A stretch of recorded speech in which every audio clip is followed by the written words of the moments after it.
most of these escapers watching the media because they're not telling us where the checkpoints and roadblocks are at the moment. They've also said tonight that there's some suggestions that a third person may have been involved in the getaway, that driving a car, so it's perhaps a little unclear how far the two men may have got tonight. Simon, thank you. Simon Mercett live from Mount Eden Prison. And police are also hunting tonight for 200 guns stolen from Porirua. Police say the number of gun collectors targeted this year in the Wellington region indicate the burglaries are well organised and gangs are involved. One MP claims the gangs are getting information about gun collectors from the Wanganui police computer. Mihinarangi Forbes has the story. Only rifles and antiques left of this collection. Police say the 200 handguns stolen indicate they're dealing with professionals. Police are now worried about where the guns have ended up. I'm sure they've ended up in criminal hands and they'll end up being used to commit criminal purposes, violent crime, aggravated robberies. There have been a number of gun thefts in the Wellington region since Christmas. A New Zealand First Law and Order spokesman says he's certain they're gang-related and organised. It appears to me they have a shopping list. I have got information now that shows that there have been 5 collectors in the Wellington Basin hit since Christmas. He says the police minister must act now. Tip the country upside down.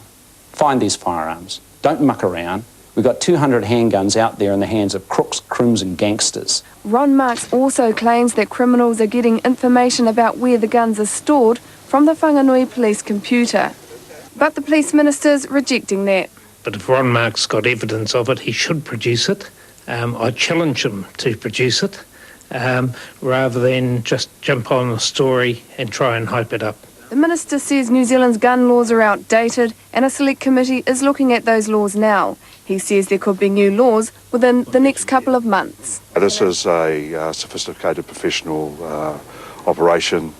The burglars, the offenders knew exactly what they were doing, they knew exactly what they were going for. But the police now fear the large number of guns may already have been offered on the criminal markets around Wellington. Mihinarangi Forbes, One News. In other news tonight, the country's biggest brewer is quitting New Zealand. Lion Nathan is moving its corporate headquarters to Sydney. The move affects only around 20 staff members of the company, which is now controlled by the Japanese brewing giant Kirin. But the symbolism for New Zealand is more important. Lion's stance follows hard on the heels of Brierley's move to Singapore and the Ferns jump across the ditch. In a moment, we'll look at the wider implications for New Zealand businesses. But first, John Stewart on the Lion Leap. The brewer of Steinlager and Lion Red says it's moving across the Tasman because that's where it now makes most of its money. 80% of Lion Nathan's earnings come from Australia. New Zealand produces about 20%. The company will list their shares on the Australian Stock Exchange's main board and become a fully fledged Australian corporate. New Zealand shareholders account for only 15% of the ownership, although Lion Nathan will still be traded on our stock exchange. From every point of view, having the corporate office based close to where most of our business is conducted and closer to Asia and China where most of the new business probably will be, just makes commercial logic. Lion Nathan can trace its origins back to the 19th century and Auckland founding father Sir John Logan Campbell. But its recent history began 12 years ago when Lion Corporation merged with retailer and soft drink manufacturer LD Nathan. They decided to take on the Australians and have grabbed 42% of that market. They've also moved into China, where they own 2 breweries. Lion Nathan says New Zealanders will hardly notice the corporate leap across the Tasman. We've got $1 billion in assets. We've got 1,000 employees. We pay $200 million in taxes, which I think the government is delighted about. We spend $11 million a year renewing our businesses here with capex. So we're committed to this country. Acting Prime Minister Jim Anderton points out that a Japanese brewer now holds a controlling interest in Lion Nathan. What it tells you is that we've got to build New Zealand companies and keep control of our own economic destiny and not actually look to simply sell out to the highest or lowest bidder. No jobs are at risk, so workers at the company's Auckland brewery are unmoved by their boss's moves. It'll be just business as usual for our customers and our employees. No, I can't see any changes at all. As for New Zealand shareholders, Lion Nathan's buying back shares and says sellers should be delighted at the price. John Stewart, One News. And Lion Nathan's not alone either. Tonight, one of our biggest insurance companies, Tower, says it's considering a shift to Australia too. Business reporter Mike Jaspers with tonight's close-up.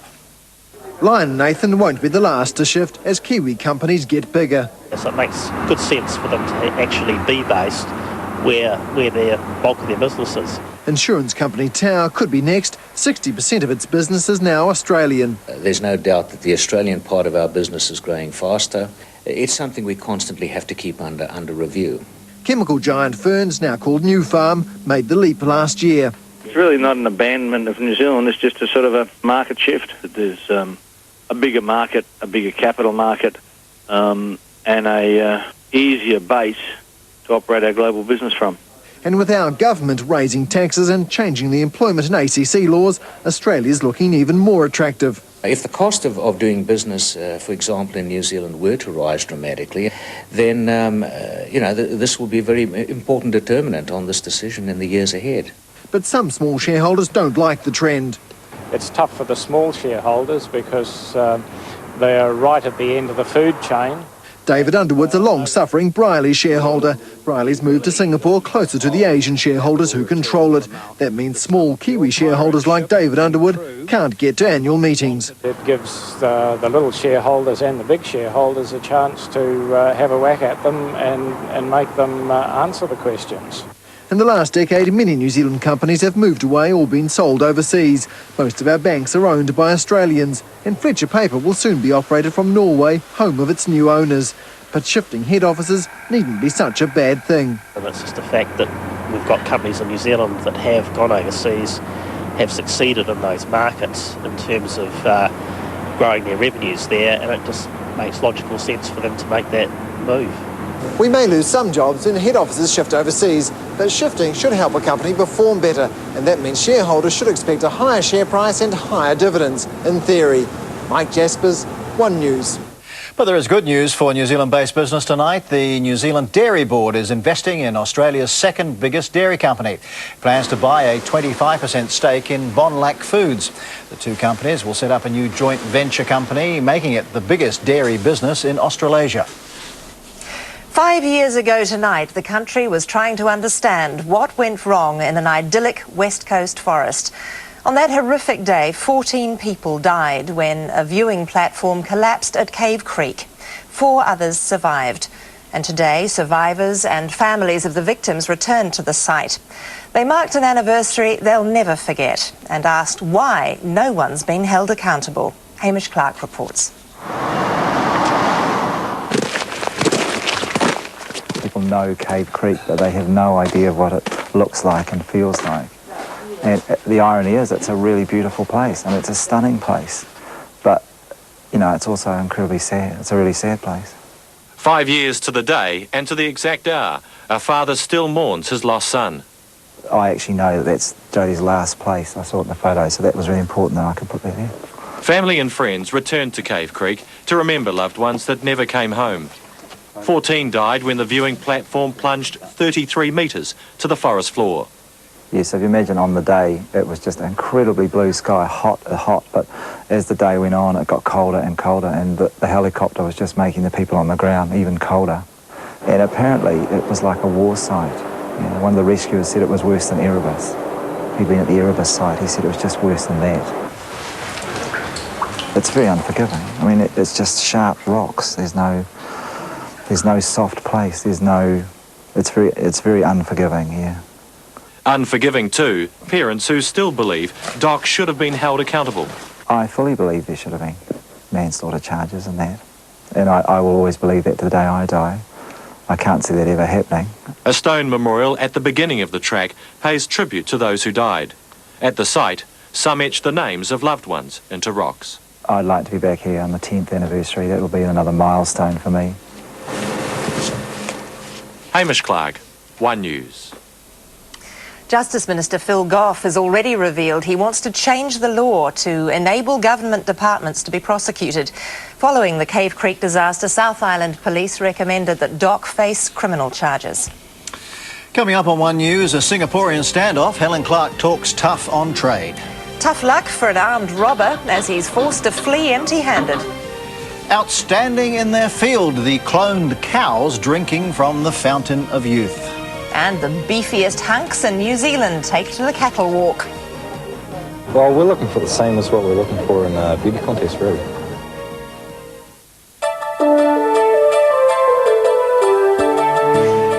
a shift in focus in the Gisborne cervical cancer inquiry. It's now looking into how Maori women fared under the National Cervical Screening Program. The program's under scrutiny after revelations that a retired pathologist misread hundreds of cervical slides. Our reporter at the inquiry is Charlotte Glennie. This is the daily ritual for two Māori victims of Gisborne's smear botch-up. These women barely knew each other before the cervical cancer saga began. Now, every day they attend the inquiry into what went wrong, friends bound together by fate. And today the inquiry's focus shifted to them. E mihi aroha tēnei, ki ngā wāhine, I noho nei. Ria Earps, the Health Ministry's second-in-command for Māori health, today was the first official acknowledgement in Māori of the suffering caused to women and their families. Ria Earps here to explain why there were no safeguards against the misreading of slides for Māori women.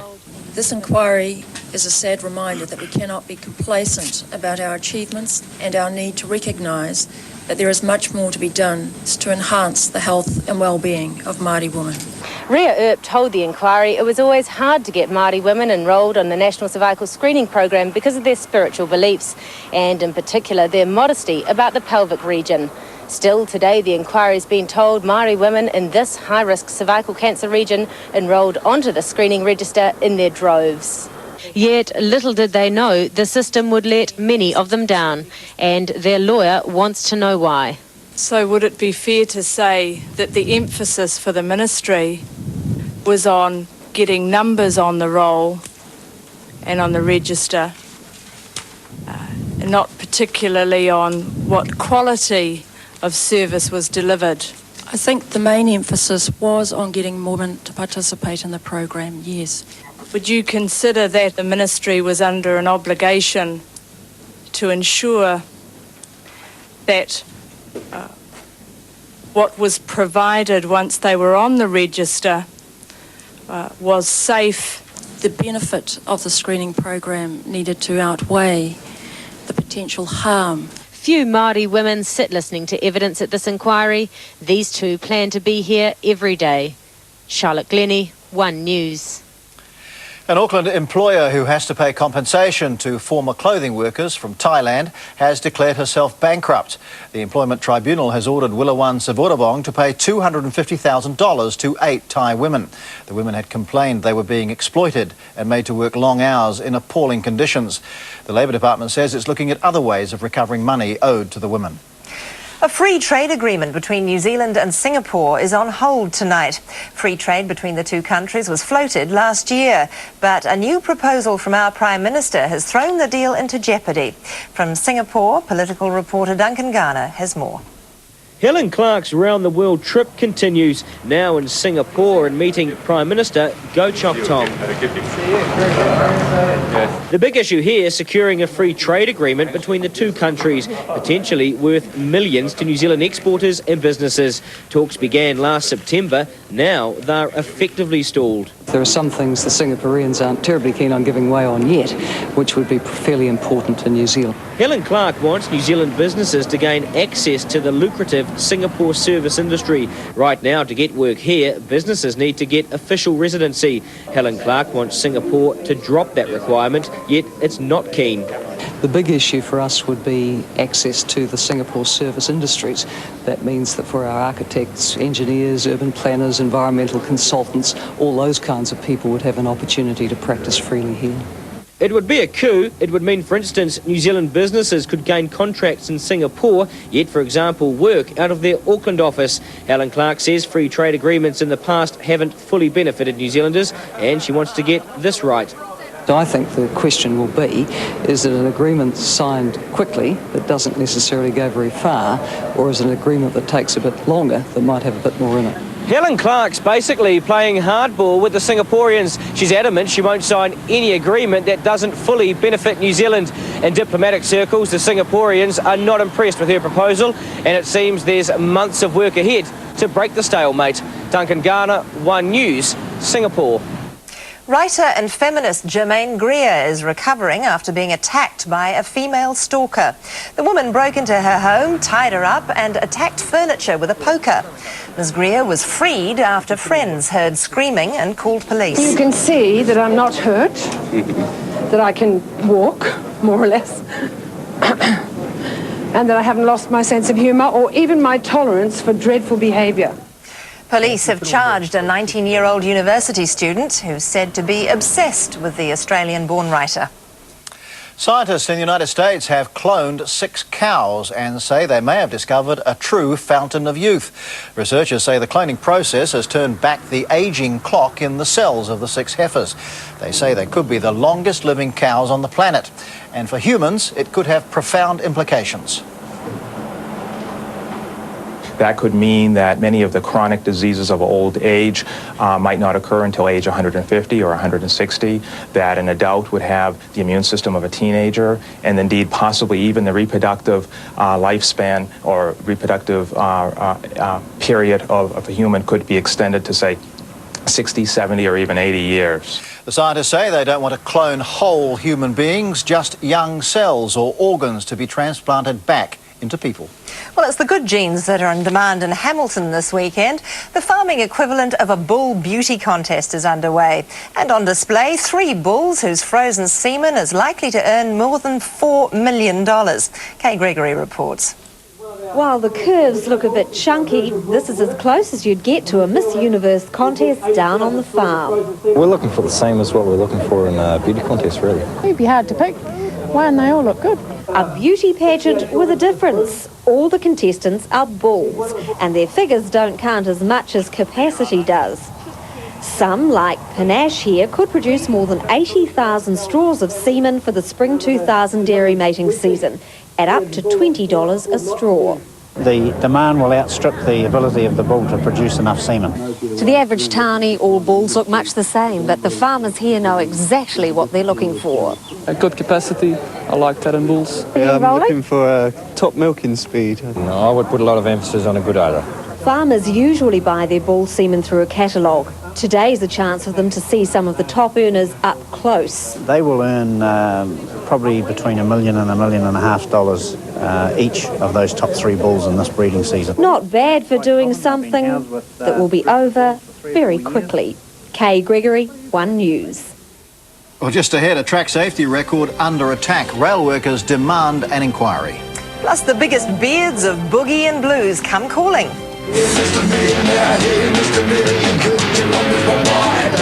Later in sport, the son of Stan the Man, and fittingly, this hill's playing for the Giants.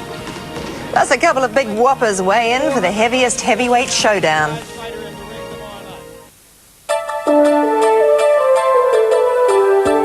More questions today over whether technology could have saved the lives of the 2 men who died in the Mount Strawn avalanche. The 2 young climbers were found buried under less than 2 metres of snow. Tonight, one of the searchers says locator transceivers should be compulsory for anyone heading into the mountains. Laura McKenzie reports. Packing up after picking up the pieces of a mountaineering tragedy, one many believe could have been avoided. The tragedy is that we lost two young guys in the prime of their life, when in fact there's a possibility they may not have lost their life if they had had the right equipment with them. This is what he's talking about, an avalanche transceiver, a palm-sized device that sends out a life-saving signal if it's buried. For years, they've been available to hire or buy. The exercise here is to try and find one of these machines that's... But climbers don't have to carry them, and that's the way many in the industry want it to stay. At this time of year, you wouldn't necessarily expect people to be carrying those sorts of safety beacons, particularly on just going on a climbing trip. We do enjoy the mountains. We've got a very long history, and as part of what's made New Zealand is what they are, I think, in the world. I think it'd be a shame for it to be regulated any more than it currently is. The deaths of Sean Rees and John Howarth on Wednesday take to nearly 40 the number who've died in avalanche accidents in this country in 2 decades. A personal cost, but alpine rescuers say there's another cost as they risk their lives to search.